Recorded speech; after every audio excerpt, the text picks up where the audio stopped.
Robert Plank Show, episode 374. Use analogies in your storytelling and marketing to make a lasting impression, become well known, and get raving fans, with former presidential speechwriter John Pollack. Great.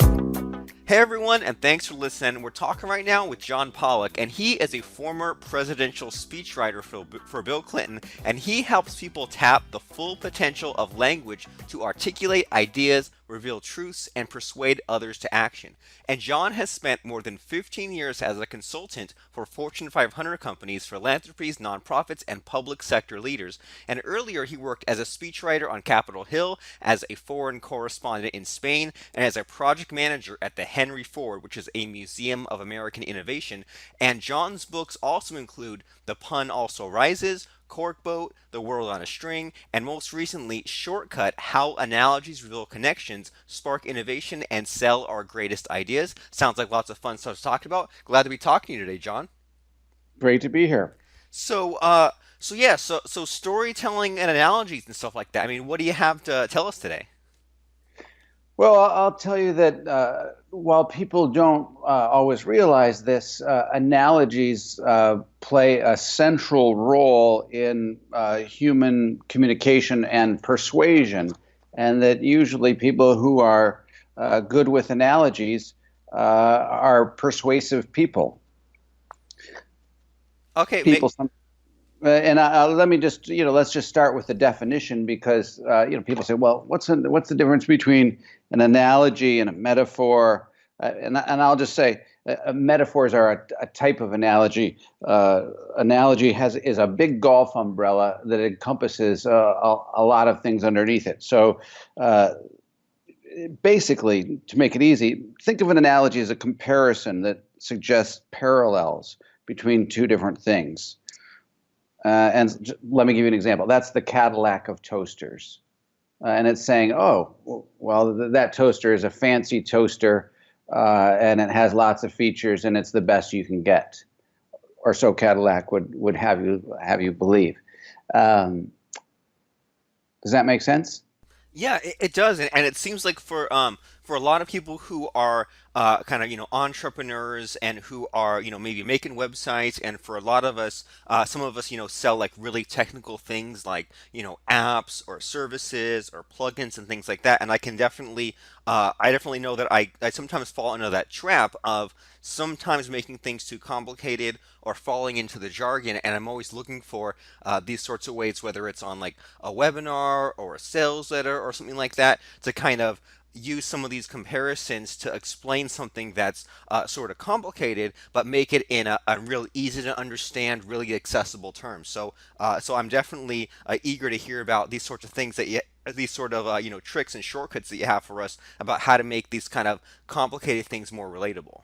Right, and that's the trick is you're trying to explain something new in terms that people are already familiar with. And of course, to do that, you need to have a sense of who you're talking with and what their interests are and what their knowledge is. And then take your idea that you're hoping to communicate and frame it in those terms. And we do that often enough through analogies, whether they're sports analogies, whether they're business analogies. I mean, how many times have we heard, "Oh, this is the Uber of bread baking," or this is the Facebook of something else, and that's the way people communicate, especially in a time crunch situation, and we're all in time crunches these days, where you need to say something quick, and analogies help us do that. Yeah, and I'm always looking for like that sort of hook, and I always look at like it's always tough to see what's going on with politics or what politicians are saying, but you really see very frequently like some politicians will like come out with a really catchy saying, and it might only be 3 or 4 words, but they say it, and you immediately know what it's supposed to mean, and it kind of carries that kind of baggage wherever it goes. And I'm always kind of jealous that some of these speakers and politicians and people like that, they just have like these sayings or these slogans or these catchphrases or whatever, and it's like, dang, that pretty much like says whole sentences in just a couple of words. And so, when you come up with these sorts of things like the Cadillac of whatever, or the Uber or whatever, or the Facebook or whatever, like, what's sort of your starting point? Like, what's your mindset if you're kind of trying to develop a hook like this? Well, I think that before we get carried away here, we often see headlines in the news when people make a terrible analogy. Because as good as effective as a good analogy can be, how many times have people got into trouble for comparing, such and such a politician to Hitler, or Ted Cruz during a filibuster a couple years back described uh, his speech as the a baton death march, which referred to a long uh, deadly march in World War II, in which a lot of American and Allied soldiers died. So we have to be careful here. Analogies can be great analogies, and they can be terrible analogies, and that's why it's important to choose your analogy carefully. And So oh yeah. go ahead. Well, I was just curious, like, I'm curious about like where that sort of idea would even come from. Like, say, if Ted Cruz said, use this idea of like the Baton Death March. Is that like the kind of thing where like did people like say that around him and he picked that up, or he like just like made a list of all these kinds of like phrases with imagery? Like, how does one even kind of get, even if it's a bad analogy, like how does someone kind of get to that sort of analogy or that comparison that brings up some sort of a mental image? Okay, so Robert, you raise an excellent question, and what I would say before we get into that is that a lot of the cliches that we hear are analogies. Oh, that was a home run, or we need we need to follow your blockers. There's a lot of sports analogies that have lost their power because they're used so much. So as you have identified, some people are very good at coming up with vivid analogies and effective analogies. And one way to do that is to draw from a lot of different source materials. I mean, the most creative people are those who see connections between different arenas. And so, for example, some of the data farms, that have these acres of servers in air conditioned warehouses, are regulated as data farms. They're not regulated as utilities, even though essentially what they sell is uninterrupted electricity, no matter what. And the the point being is that how we look at a problem or a challenge or an opportunity or a situation, and how we frame it, how we describe it, often determines our effectiveness in that situation. And so being able to see something from many different perspectives is how we come up with good analogies.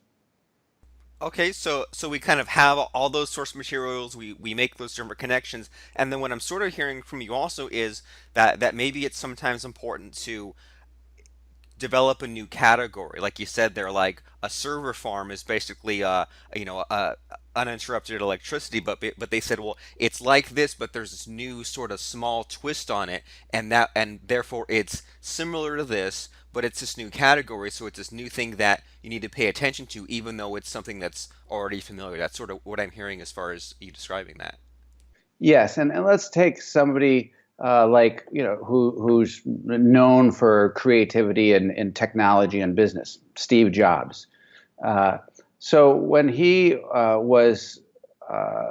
set out to uh, build the Mac, his goal was to create what he called a bicycle for the mind, and where that crazy idea came from was that he had read this article in Scientific American about the relative efficiency of different animals on Earth, and who could go farthest, fastest on the least amount of energy. And I think number one was the condor. That once it gets aloft, it can basically fly for days without coming down. And people were way down the list. But when you gave people a bicycle, suddenly they jumped to the top of the list and far outstripped every other animal in terms of efficiency. And in setting out to build the Mac, he wanted to give people a tool that would let them follow their mind anywhere, and get them there faster with less effort, to give the human mind some advantage. And that was a radically new concept in computing at the time, because there was an era of either mainframes, or yes, there were PCs coming onto the market, but you kind of had to be a techie to use them. They weren't easy to use like a bicycle.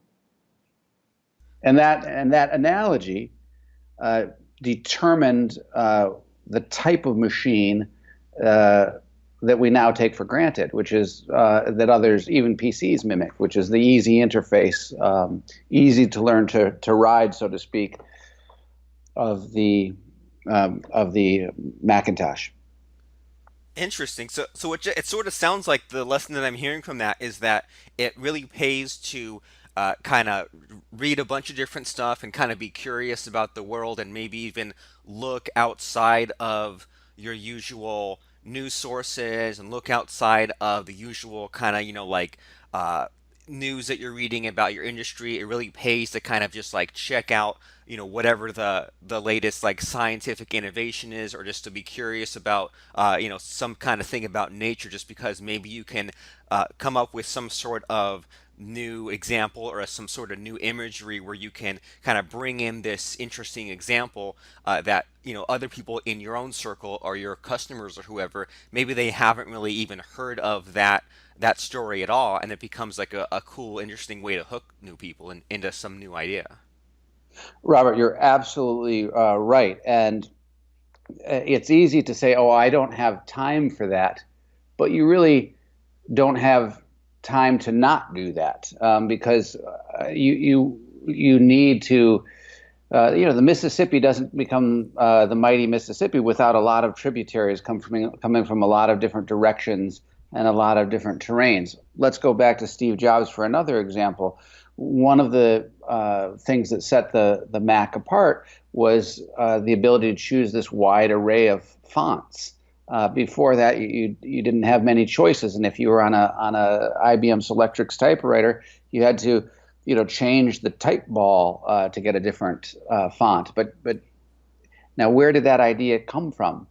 That came from a calligraphy course he had taken. He had audited, actually, because he had already dropped out while he was at college.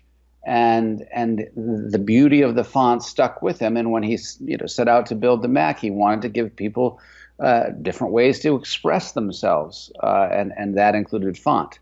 Now, what's really interesting is this story dates back, 1,500 years to the time when the early monks in Ireland were still copying documents by hand. And Columkill, who was a monk, had wanted to copy the book that was in the library of a certain monastery, and he didn't have permission to do so, but he stayed up late at night and copied it, and he was caught. And the chief of the monastery said, "Hey, turn it over. That book belongs to me." He said, "No, I copied it," and it went to the high tribunal, and the king made a ruling against his right to copy the book, saying just as the calf is the son of the cow, the calf book is the son of the cow book, and it might have been an inaccurate analogy because cows give birth, books don't copy themselves. But that led to a civil war and a big battle in which Columkill, the copier, won. But that's was in fact history's first copyright battle.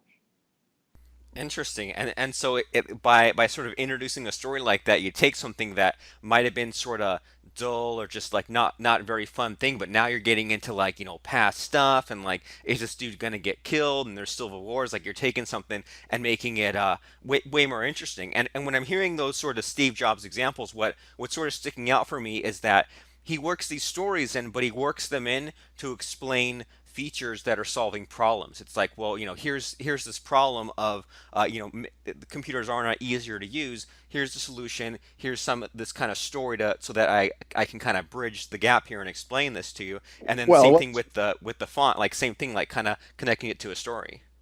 well, what's really interesting is that Jobs knew that people were afraid of computers, and computers were the province of experts and techies, and so he created the interface so that it mimicked something everyone was familiar with, a desktop. Now we don't even think of our computer desktop as being akin to a physical flat desktop with from days of old, but what do you see on there? You see scissors, you see paste, you see a trash can, and the argument he was making was that if you know how to use a desktop, you know how to use the Macintosh, and that was a very powerful and simple analogy because people said, "Yeah, I know how to use a desktop," and pretty soon they're dragging and they're cutting and they're pasting and they're filing, and and if it weren't for that analogy, people would have said, "Well, wait, I can't use a computer."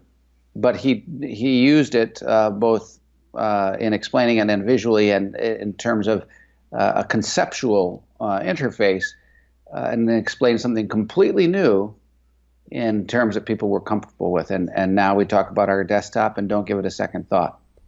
Yeah, and now we have cell phones where to hang up the phone, there's a button that says hang up, and now kids these days don't even know what the heck they're supposed to be hanging up, right? Because it's Yeah, the you're right. the Because it's analogy.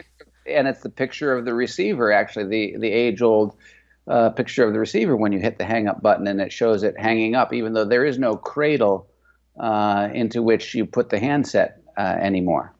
Right, and that's super interesting. And I like how just the way that you described that was almost like Steve Jobs. He had these comparisons kind of to overcome objections. Because if someone said, I can't use a computer, I'm not a super computer genius, it's just for like a technician, nothing will convince me. And he kind of like pierces through by saying, well, if you know what a desktop is, it's sort of like that. If you know like what a trash can is, it's sort of like that. And you're making me realize that there have been times when I would try to sell like pieces of software or something, and I'd say, well, if you've ever if you ever typed on a computer and used a Word document, then you can basically use WordPress. Or I've said things like, well, if you've ever spoken on the phone, you can basically run a webinar. So I'm realizing that in the past I've kind of done something similar, just as far as taking this big scary thing, and if someone's buying objection is they don't even want to deal with this big scary thing, and you kind of break it down on them and you say, well, you thought it was this big scary thing, but look at like these three or four components where like these are all familiar things to you, and if you already know these three or four things, which like these everyday objects, then now you can already kind of use it halfway. Right. And you had mentioned a few minutes ago, what can people do to get better? One is take in a lot of different source material because it may surprise you and you might discover some new ideas. But one thing that people can do to practice, because people say, "Hey, can I get better at analogy?" The answer is absolutely yes. It's a muscle that you can develop. And one thing is to start listening for analogies. How many times a day do you hear them? And start saying, well, what's true about that analogy and what is less true about that analogy? Uh, there are five elements to effective analogies. One, they use the familiar to explain something that's less familiar. Two, they highlight similarities and obscure differences. Three, they identify some useful abstraction, such as in the computer desktop, this idea of moving information here and there and cutting and pasting, etc. And four, they should tell a coherent story. It should be easy to grasp. Again, the desktop is a great example. And five, they have to have some emotional resonance. The best ones do. They have to feel true, feel motivational. And some very persuasive analogies happen to be wrong. And this is the biggest thing that people can do to sharpen their analogical instinct is, pick apart the analogies you hear and figure out what's wrong with them. Because analogies are comparisons, and there are going to be strong aspects of the comparison and weak aspects. And once you start to think critically about the analogies you encounter, you're going to become better at making them yourself. And at the very least, you're not going to be taken in by a false analogy. And being taken in can be very costly. Let me give you one quick example. In 1954, a reporter asked President Eisenhower, as the French were losing in Vietnam, well, why does French Indochina matter? And Eisenhower said, well, it's like a domino. A row of dominoes. If you set one up and if you tip over the first one, then the next one goes and the next one goes, and pretty soon they're all down. And if we don't stop the communists in Vietnam, then there goes Cambodia, there goes Laos, there goes Japan, there goes Australia, and pretty soon they're in San Francisco. And that was very convincing. People understood dominoes. Suddenly geopolitics, a long ways away, was rendered simple. Now, that analogy governed the domino theory, governed American foreign policy for decades, and subsequent presidents and tens of thousands of lives lost and millions of dollars. And we know that the analogy was wrong because we lost in Vietnam, but the other countries didn't topple over like dominoes. And today, even Vietnam, they've got Bentleys driving, billionaires, driving Bentleys and Kentucky Fried Chicken on the corner. So, because countries aren't dominoes, they have different leaders, different histories, different geographies. And if somebody had picked apart that analogy and said, well, wait a second, a country isn't a domino, it doesn't work like that, we might have had a different outcome. So be careful of the analogies you encounter. That's my point, because they can mislead as well as lead. Interesting. Yeah, they can work for good as well as evil, or they can be completely false but still kind of carry the same emotional resonance you mentioned there, and kind of a visual feeling. And you're making me think back to just a lot of some of those cliches, like the cliche that I hate the most, and it seems to be going all around Facebook, is that whole saying like the definition of insanity is doing the same thing over and over and expecting a different result. But you look up the definition of insanity and like that's not in there. It's just like one of those kind of things people have just been saying for years, or like the metaphor of if you drop a frog in like a boiling pot of water. Well, first of all, like why am I going to use like that sort of imagery? But that whole saying of like if you drop a frog in a boiling pot of water and then it'll jump out, versus if you put a frog in a pot of water and you slowly crank up the heat. And I looked that up once, and it's like that's one of those metaphors that everyone uses, but it's not true. Or like you mentioned that thing about Steve Jobs and the bicycle, and like a few years ago, I was on someone's webinar, and they were trying to use a comparison that was like a bicycle versus a car, and they were like, well, this thing you don't want, it's like a car, and this thing you do want is a bicycle. And I'm thinking, no, I want to get in the car. I want to drive in the fast lane. Who wants to sweat in a bicycle? And I mean, you're making me think of over and over like some of these sort of lazy metaphors. Like someone once used like a lottery ticket as a metaphor, and they're like, well, if you buy this course, you take these steps, it's like buying a lottery ticket. It's this little piece of paper that's worth 20 cents. It's worth $20 million. I'm thinking you're comparing buying your product like buying a lottery ticket. I'm thinking like I'm just throwing my money away. So you're different. Yeah. I can definitely see what you're saying as far as like the listen for the analogies we hear over and over again, and then kind of try to find the flaws in them or kind of break them apart. And just by thinking in that way, then you'll kind of develop your own analogies that are kind of better than all the overused stuff that's out there. Right, and one way to practice too, if people want to practice their building their analogical instinct, is yeah, a lot of TV commercials because they have to condense so much information into 30-second spot, they're full of analogies, and some of the classic ads, like Ronald Reagan's "Morning in America," shows this montage of optimistic morning things: a fishing boat at dawn, a farmer on a tractor, a man heading to work, a boy on a paper route, a family moving into a new home, raising the flag outside a log cabin. All these images, and what are mornings about?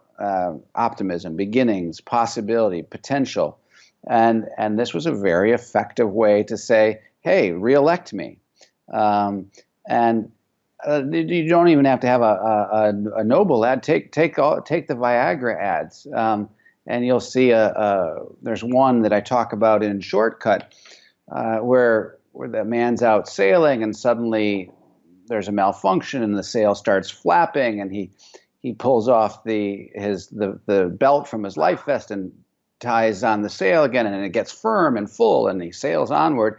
And the idea is, listen, you got to be captain of your own ship.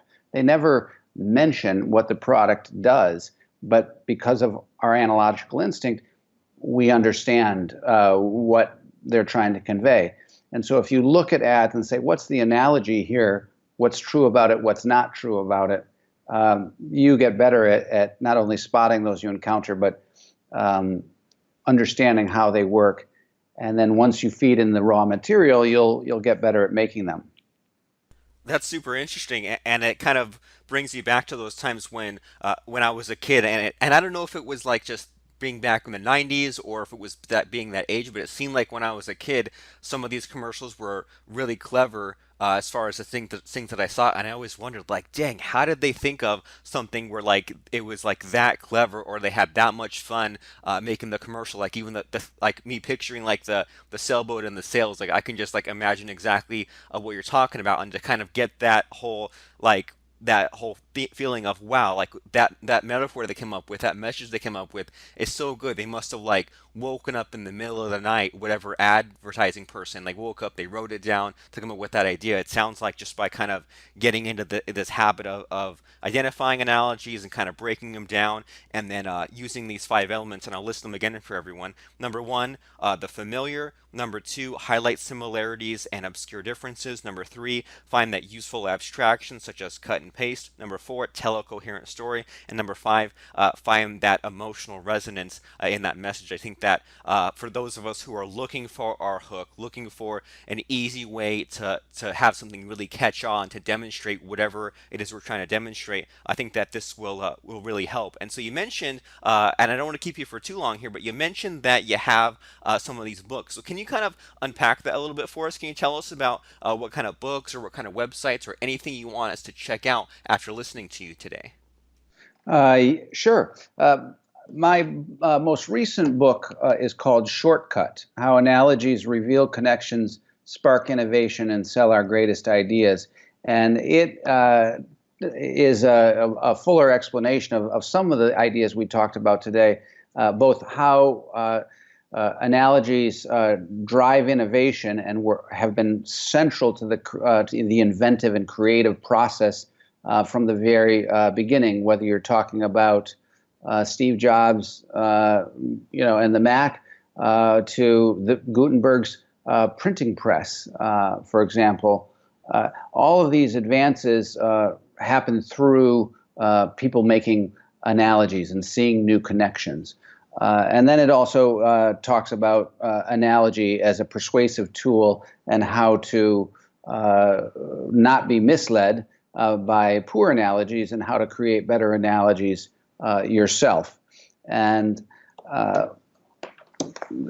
if people are interested, my website has more on that as well at johndpollack.com.